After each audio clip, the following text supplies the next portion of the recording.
for today. I received a request to make a supplementary video to go in a little bit more detail about the networking setup. I will do my best to give you as much information as I can. The issue is there's a lot of different ways to set up your network. So even if I show you exactly how mine's set up, yours may vary. But I can show you what I have and just touch on a couple more things, and hopefully it will clear up some confusion, and perhaps you can get this installed. So what I've done here is I've gone ahead and opened a terminal. This is on my host machine, by the way. I'm not in the VirtualBox anymore, so I'm going to show you what the Wi-Fi looks like too. I know we talked about that during the installation, and I'll show you what that file looks like. Anyway, I went ahead and sudo to root, and I have also changed directories into the etc netctl, which is net control is what it is short for. And if we do an ls -ls on it, as you can see, it's all root. You can't get in here as a regular user. And if you look down here at the bottom right here, this very bottom file, this file here was created by the Wi-Fi -menu script when I ran it. During the process, it asks you, what do you want to name the file? This is the prompt. This is the screen you see right before you enter your password. And what I did is I hate remembering all these big old long things. So what I did is I just named it Wi-Fi. And I'm going to nano that file so you can see what's in it. Again, this is auto-populated by Wi-Fi menu. And this is what it is. It's got a description to it. This is my wireless interface, my wireless adapter. The connection type is wireless. I'm using the WPA. This is the SSID of my access point. I get my IP address through DHCP, and this is a hashed or encrypted version of my password. However you wish to say that. It's not plain text. And again, as the description says, it's automatically generated by Wi-Fi menu. So I didn't have to do anything but pick a name and enter the password. It automatically copied it to this directory. And again, that is etc/net control. All right, the Wi-Fi menu also automatically starts your networking session.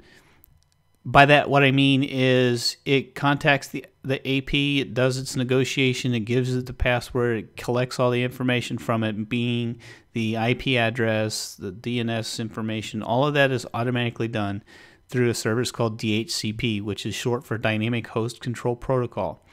And if you don't have to put in your information, or if you don't have to program your interface with an IP address, a gateway, and all that stuff manually, and you get that stuff from like your router, or you get that stuff from, it's automatically assigned to you, then it is through DHCP.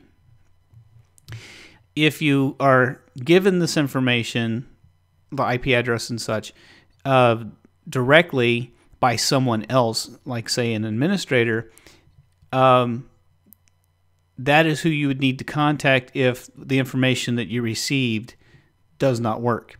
If you are the administrator and you chose to do a static setup, or you're in a static setup, let's say your internet service provider give you a static IP address and you're supposed to put it in statically, you need to contact them if you are having any kind of issues with getting it to work. Because again, like I said, there are so many different types of setups, I can't sit here and make a video on every single kind. So I'm just generally going through what happens with DHCP, which is the most common type out there. There's an excellent chance that you have DHCP and you're not running the static. But anyway, that's what the Wi-Fi looks like. I'm going to copy the examples .ethernet file that I showed in the video, where I had the little typo boo-boo, and it did seem kind of confusing even to me as I was doing it.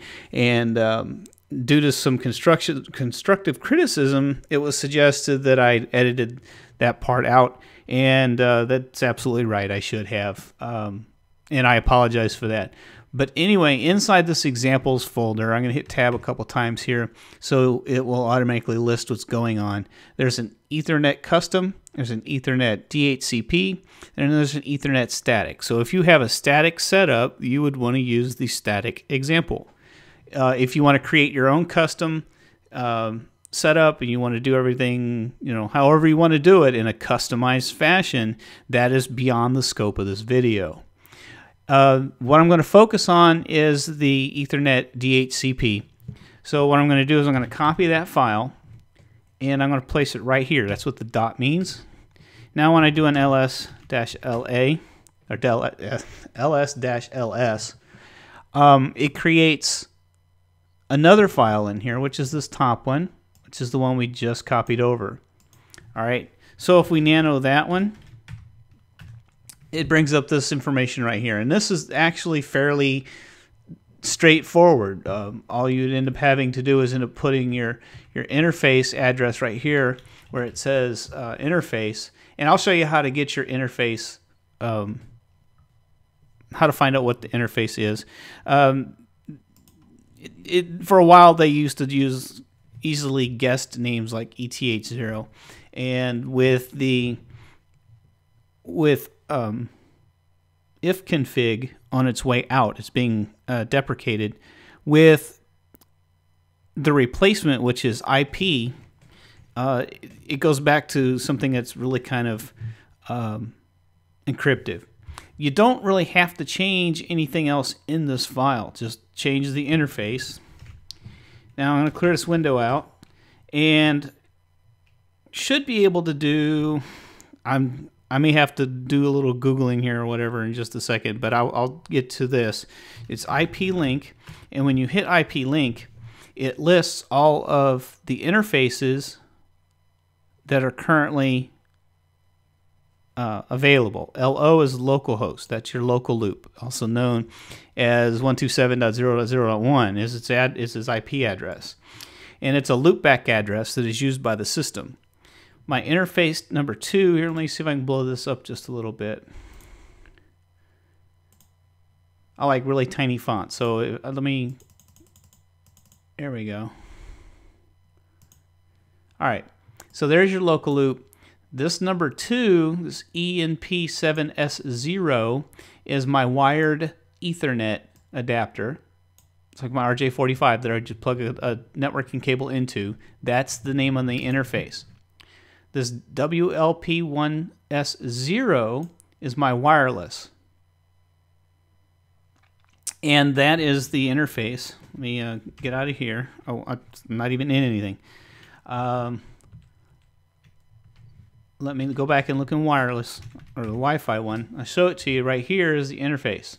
Again, this script is automatically generated by the Wi-Fi menu command. And in fact, I can walk through that and show you, how to do that too. But that's where that interface goes. So if you are on a wired internet connection, you'll use like this link right here, EMP7S0. It'll look something very similar to that. And what you'll do is you'll place that in this file right here, and you can rename this anything you want. In fact, let's go ahead and do that. Okay, we're going to move mv command. If you're not familiar with basic commands, I have a video series on the command line, and move is one of those commands that I discuss. Please watch it if you feel the need to do that. So anyway, I'm going to move this command to, I like to refer back to the old way of doing things, which is ETH0. So I'm going to just move it. Now when I do my ls-la, I have this one here. I know this is going to be for my Ethernet, and I know this one here is going to be for my Wi-Fi. Okay, so what I'm going to do is I'm going to copy this here, copy, and then I'm going to nano ETH0, and I'm going to go ahead and replace this here now, just like that. And I'm going to hit Control X and then Y to save. I'm going to file, right back out to where it was at. Okay, and now that file is set up. All I have to do is to type in etctl start, and then the interface you want to start. or this is actually the script, they call it the profile. And you can do this from any directory. You don't have to be in this directory. You can be in a root directory, because net control knows what its home directory is, and that's where it's going to look for this script. Okay, I'm not going to hit enter because then I don't know what kind of effect that's going to have on my already established internet connection.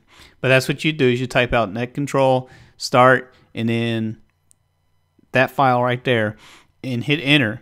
And when you're done with that, what you want to do is type ping-c, which C stands for count. We're going to hit them with 3 pings, and we're going to google.com. And no, they don't mind. If you ping an address and you get a result back, they don't care if you ping them. If they had problems with that, they would get into like their border routers or whatever, and they would disable it to where you can't send them ICMP requests. All right, anyway, so I'm on the internet because I can ping.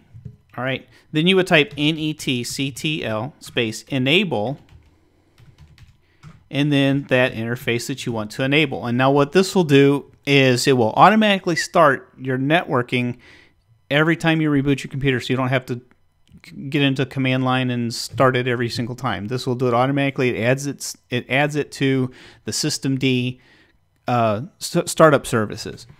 Again, I'm not going to hit enter because I already have an entry in there for my Wi-Fi. And all it does is it creates a couple symbolic links and that kind of thing there. So there's nothing special to look at on the screen, and it doesn't do anything else. You know, as far as you as a user can tell by entering the command, it just creates a couple symbolic links and it goes back to your command prompt. I hope that kind of frees things up a little bit and explains it a little bit better. I do apologize again for any confusion in any of the videos. So with this Wi-Fi menu, it's WIFI -menu -O, and when you hit this, it's going to scan for the networks, and it's already going to it's going to come up with this. See, I'm already connected, but if I wasn't connected, it would list all the available APs. Then I would just toggle up and down with my up and down arrow key and choose my AP. That way you don't end up like on your neighbor's AP or whatever your situation is. You choose the appropriate access point and then hit enter. With me, I'm going to hit cancel because, again, I don't want to mess anything up that's already established. Okay, and as you go through that prompt, it only asks you like 2 questions. What do you want to name the profile, which we already talked about. That's what I named it, Wi-Fi. And then it asks you for the password. And then the screen goes blank for just a couple seconds. And then when it comes back to the command prompt, you're connected. As soon as it does that, then you can go ahead and issue your ping again, or issue your ping. And as soon as you see these lines here coming back, 64 bytes from, once these lines right here come back, you're connected to the internet. If it comes back and it says ping google.com and it has an IP address in there, you can tell you're connected to the internet because it has to resolve this name. I'm not going to get into name resolution very much either, but it has to resolve this name to an IP address, which is this one right here.